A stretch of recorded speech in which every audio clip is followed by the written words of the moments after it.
ఈరోజు आदाब नाजरीन, आप देख रहे हैं FTR news channel. TRS party बढ़ते हैं खबरों की तरफ। संबंधी संगारेड्डी के प्रभुगौड़ कायद BRS पार्टी ने प्रेस कॉन्फ्रेंस से खिताब करते हुए कहा कि BRS पार्टी को इस्तीफा देते हुए जून 29 नाడు रियासती सदर BRS पार्टी హరీష్ రావు గారి సమక్షంలో चिंता प्रभाकर जिला వైఎస్ఆర్ सदर కాంగ్రెస్ BRS పార్టీ पार्टी को జిల్లా अपना అధ్యక్ష इस्तीफा పదవికి రాజీనామా रवाना చేసి कर दिया है। టీఆర్ఎస్ పార్టీలో చేరడం జరిగింది. ఆనాడు మంత్రి గారు మాకు ఇచ్చిన హామీలు మరి అమలు పరచలేకపోయినప్పటికీ కూడా పార్టీ అధికారంలో ఉండి పేద ప్రజలకు పథకాలు అందజేస్తూ మంచి కార్యక్రమాలు చేపడుతుందన్న ఒక ఉద్దేశంతో అప్పుడు ప్రాంతాలు విడిపోవడం జరిగిన తర్వాత మరి 2014లో నేను మెదక్ పార్లమెంటుకు వైఎస్ఆర్ కాంగ్రెస్ పార్టీ నుండి ఎంపీగా పోటీ చేయడం కూడా జరిగింది.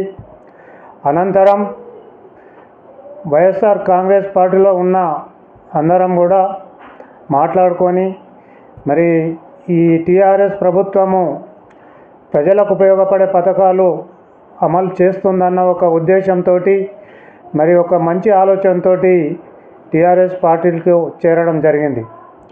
అదేవిధంగా మరి పని చేస్తూ 2015 నుంచి కూడా ఇప్పటి వరకు పార్టీ ఆదేశాల అనుసారం బై ఎలక్షన్లో కానీ, గ్రామ పంచాయతీ ఎలక్షన్లో కానీ, జెడ్పీటీసీ ఎలక్షన్లో కానీ, శాసనసభ ఎన్నికల్లో కానీ, పార్లమెంట్ ఎన్నికల్లో కానీ, జరిగిన బై ఎలక్షన్లో కానీ పార్టీ ఇచ్చిన బాధ్యత మరి చక్కగా నెరవేరుస్తూ పార్టీ విజయానికి మా వంతు కృషి మేము చేసి పార్టీ విజయానికి పనిచేయడం జరిగింది. అయినప్పటికీ కూడా ఇక్కడ స్థానికంగా మరి గుర్తింపు లేకపోవడం అది దురదృష్టకరం, చాలా బాధాకరం. మేమేమంటున్నామంటే 40-45 ఏళ్ళ రాజకీయ జీవితంలో మరి ఎన్నో పదవులు అనుభవించి ప్రజల మధ్యలో ఉండి ప్రజా సేవ చేస్తూ మేము కార్యక్రమాలు ప్రజలకు ఉపయోగపడే కార్యక్రమాలు చేస్తూ ప్రజా నాయకునిగా గుర్తింపు పొందినటువంటి వ్యక్తిగా గుర్తింపు ఉన్న వ్యక్తిని నేను. అయినప్పటికీ కూడా మా అనుభవాన్ని కూడా వాళ్ళు ఉపయోగించుకోకుండా వారికి వారే నిర్ణయాలు తీసుకొని పార్టీ సిద్ధాంతాలను పక్కకు పెట్టి వాళ్ళ ఇష్ట రాజ్యంగా వాళ్ళు ప్రవర్తించి పార్టీకి నష్టం చేయడం కూడా జరిగింది. ఈ సందర్భంగా నేను తెలియజేస్తా ఉన్నా, ఎవరిని విమర్శించడం కాదు, కానీ ప్రజలకు చేయవలసిన మేలు ఈ ప్రభుత్వం చేయలేదని కూడా స్పష్టంగా చెప్పడం జరుగుతుంది. మరి నేను పూర్తిగా కాలం 30-35 ఏళ్ళు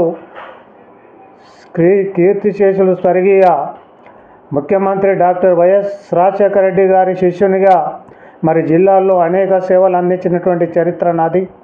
అదేవిధంగా పి రామచంద్రారెడ్డి గారు మా జిల్లా నాయకుడు, ఆయన మాజీ స్పీకర్, ఆయన శిష్యునిగా కూడా మేము కాంగ్రెస్ పార్టీలో ఉండి పనిచేసి ఎన్నో కార్యక్రమాలు చేసినటువంటి వ్యక్తిగా నేనున్నాను. మరి ఈరోజు బాధాకరం ఏంటంటే ఈ టీఆర్ఎస్ పార్టీకి సంబంధించి మొన్న అసెంబ్లీ ఎన్నికల వరకు కూడా మేము కష్టపడి పనిచేసినాం. పార్లమెంట్ టికెట్ నేను కేసీఆర్ గారిని సంగారెడ్డి ప్రాంతానికి ఒక బీసీ నాయకునిగా నేను అడుగుతున్నా, నాకు పార్లమెంటు టికెట్ ఇవ్వాలని నేను దరఖాస్తు చేసుకోవడం జరిగింది. కేసీఆర్ గారికి మరి అదేవిధంగా మాజీ మంత్రి హరీష్ రావు గారికి, రావుల చంద్రశేఖరరావు గారికి కూడా నేను రిప్రజెంటేషన్ చేయడం జరిగింది. నా రిప్రజెంటేషన్ మీద వాళ్ళు స్పందించలేరు, కనీసం కూడా ఒకసారి కూర్చొని పిలిచి మాట్లాడే ఆలోచన కూడా చేయలేడు. ఇది చాలా బాధాకరం. ఒక రాజకీయ నాయకులు ఉన్నప్పుడు పార్టీలో ఆశించినటువంటి వాళ్ళు దరఖాస్తు చేసుకున్నప్పుడు కూర్చుండబెట్టి వారికి మాట్లాడే సంప్రదాయం ఉంటుంది.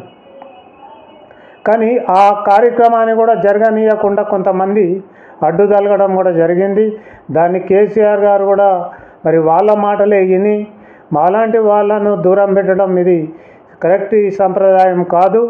మేము రాజకీయాలు చాలా చూసినాము, మరి ఎప్పుడూ ప్రజలతో ఉండి ప్రజల సంక్షేమం కోసం పనిచేసినటువంటి వాళ్ళము. ఎప్పుడూ ప్రజలకు మేలు చేయాలి, ప్రజలకు పథకాలు అందాలనే ఒక ఆలోచనతో పనిచేస్తాం మేము.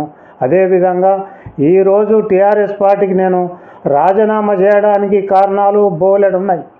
ఒక కారణం కాదు, మనుషులను నాయకులను అవమానించడం, బయటి వాళ్ళ పెత్తనం చెలాయించడం, అదేవిధంగా కనీస గౌరవం ఇవ్వలేని పరిస్థితుల్లో ఇవాళ టీఆర్ఎస్ పార్టీ ఈ ప్రాంతంలో చెలాయిస్తుందని కూడా నేను ఈ సందర్భంగా నేను తెలియజేస్తూ ఉన్నా. మరి అందుకే ఈ టీఆర్ఎస్ పార్టీకి నేను రాజీనామా చేస్తూ ఉన్నా. నా అనుచరులు కూడా జిల్లా స్థాయిలో వేలాది మంది నాయకులు, నా కార్యకర్తలు, నా అభిమానులు కూడా ఇవాళ నేను టీఆర్ఎస్ పార్టీకి రాజీనామా చేస్తూ ఉన్నా. మీరందరూ కూడా రాజీనామాలు చేసి తర్వాత నెక్స్ట్ మనం ఏం చేయాలనే కార్యాచరణ మీకు నేను నేను చెప్తా. మీతోటి కార్యక్రమాలు సమావేశాలు ఏర్పాటు చేసి మనం ముందుకు ఎలా పోవాలనేది ఒక బీసీల ఐక్యత కూడా మనము చేయాల్సినంత అవసరం ఉంది. కాబట్టి నేను బీసీ సంక్షేమ సంఘం తెలంగాణ రాష్ట్ర వర్కింగ్ ప్రెసిడెంట్గా నేను మా బీసీ నాయకులకు కూడా నేను విజ్ఞప్తి చేస్తూ ఉన్నా. మనమంతా ఏకమై ముందుకు పోవాలని, బీసీలకు ఉన్నత స్థాయి స్థానం కలగాలని ఈ సందర్భంగా నేను తెలియజేస్తూ ఉన్నా. నాకు ఇప్పటి వరకు నా వెన్నంటి ఉండి నాకు సహకరించిన ప్రతి ఒక్కరికి కూడా నేను ధన్యవాదాలు తెలియజేస్తూ ఉన్నా. 40 ఏళ్ళ నాడు ఉన్న నాయకులు ఈవేళ దాకా కూడా నాతోటే ఉండి వాళ్ళ పిల్లలు కూడా నాతో పనిచేస్తూ నాకు వరకు పనిచేస్తున్నారంటే అది నా అదృష్టంగా నేను భావిస్తూ ఉన్నా. ఇది ఎలా జిల్లా స్థాయిలో పనిచేసి జిల్లాల్లో అన్ని నియోజకవర్గాల్లో మా కమిటీలు ఉన్నాయి, మా నాయకులు ఉన్నారు, మా కార్యకర్తలు ఉన్నారు. దయచేసి అందరికీ నేను విజ్ఞప్తి చెప్తా ఉన్నా, మీరందరూ ఒకసారి ఆలోచించండి. నేను ఈ రాజీనామా ఈరోజు మరి రాష్ట్ర మాజీ ముఖ్యమంత్రి కె చంద్రశేఖరరావు గారికి, జిల్లా అధ్యక్షులు చింత ప్రభాకర్ గారికి నా రాజీనామా లెటర్ నేను ఇవ్వడం జరిగింది. అందుకే అందరికీ, నా కార్యకర్తలకు, నాతో సహకరించిన అందరికీ కూడా నేను ధన్యవాదాలు తెలియజేస్తా ఉన్నా. త్వరలోనే మీ అందరికీ నేను చెప్తా ఉన్నా, నా కార్యకర్తలు వేలాది మంది ఫోన్లు చేసి నన్ను నిర్ణయం తీసుకో అన్నా అని రోజు ఫోన్లతోటి నాకు ఎంతో ఇబ్బంది కలిగిస్తూ ఉన్నారు. వాళ్ళందరికీ కూడా నేను ఓపెన్ అయ్యి ఇవాళ అందరి కోసం రాజీనామా చేస్తున్నా. కేవలం నా ఒక్కని కోసం కాదు, ప్రతి ఒక్కరు నన్ను ఈ పార్టీలో నీకు న్యాయం లేదు, మాకు న్యాయం లేదని వాళ్ళు ఎన్నో డిమాండ్లు పెట్టినా వాళ్ళందరికీ నచ్చజెప్పుతూ ఇంతవరకు తీసుకొని వచ్చిన వాళ్ళం. కానీ ఇక్కడ ఉన్న గ్రూప్ రాజకీయాలు, వ్యక్తిగత నిర్ణయాలు ఇది పార్టీకే షేట్ అని చెప్తా ఉన్నా, పార్టీని నిండుగా ముంచుతాయని కూడా చెప్తా ఉన్నా. రాబోయే కాలంలో కూడా నాయకులు పట్టించుకునే పరిస్థితి లేదు.